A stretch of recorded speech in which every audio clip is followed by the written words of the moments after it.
மேஷம், அஸ்வினி, பரணி, கிருத்திகை, 1ஆம் பாதம் ஆகிய நட்சத்திரத்தில் பிறந்தவர்கள் நீங்கள். உங்கள் ராசியாதிபதி செவ்வாய் என்பதால் எதிலும் தைரியத்தோடும் துணிவோடும் உறுதியோடும் செயல்படக்கூடிய பண்பு கொண்டவராக இருப்பீர்கள். வாதிடும் தன்மை கொண்டவராக விளங்கக்கூடிய நீங்கள் எதிலும் துணிவோடு செயல்படுவீர்கள். 2026ஆம் ஆண்டு உங்களுக்கு எப்படி இருக்கும் என பார்க்கின்ற பொழுது நீங்கள் எதிலும் சற்று நிதானத்தோடும் பொறுமையோடும் செயல்பட வேண்டிய ஆண்டாக 2026ஆம் ஆண்டு இருக்கிறது.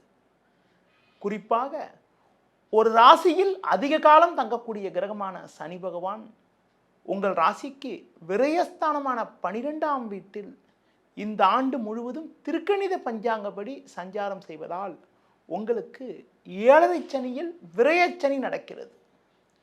விரயச்சனி நடப்பதால் அதை கண்டு அஞ்ச வேண்டாம். சற்று நெருக்கடிகளை தரும். நெருக்கடிகளை பற்றி கவலைப்படாமல் உங்கள் பணியில் நீங்கள் கவனம் செலுத்தினால் ஒரு வளமான பலன்களை அடையலாம். பண வரவில் ஒரு ஏற்ற இறக்கமான நிலை இருக்கும். தேவையில்லாத வகையில் வீண் செலவுகள் ஏற்படலாம். பொதுவாக 7ரை சனி நடக்கின்ற பொழுது ஒருவருக்கு கடன்கள் அதிகரிக்கக்கூடிய ஒரு வாய்ப்புகள் உண்டு. அதனால் கொடுக்கல் வாங்கல் விஷயத்தில் கவனத்தோடு இருப்பது, கடன் வாங்குகின்ற விஷயங்களில் உங்கள் பேரில் வாங்காமல் குடும்ப உறுப்பினர்கள் பேரில் வாங்குவது மிகவும் நல்லது என கூறலாம்.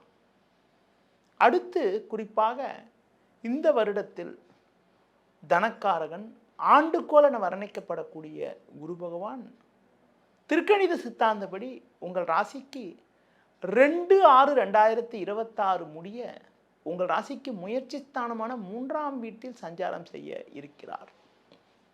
2/6/2026 முதல் 31/10/2026 முடிய சுமார் ஒரு 5 மாத காலங்கள் குரு பகவான் 4ஆம் வீட்டில் சஞ்சரிப்பார்.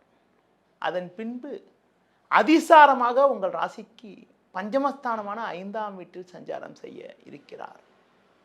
குரு உங்கள் ராசிக்கு 3, 4, 5 ஆகிய ஸ்தானங்களில் இந்த ஆண்டு சஞ்சாரம் செய்ய இருக்கிறார். குறிப்பாக குரு பகவான் உங்களுக்கு 3, 4 ஆகிய ஸ்தானங்களில் பிரதான நாட்கள் சஞ்சாரம் செய்ய இருப்பதால் கொடுக்கல் வாங்கல் விஷயத்தில் சற்று கவனத்தோடு இருக்க வேண்டும்.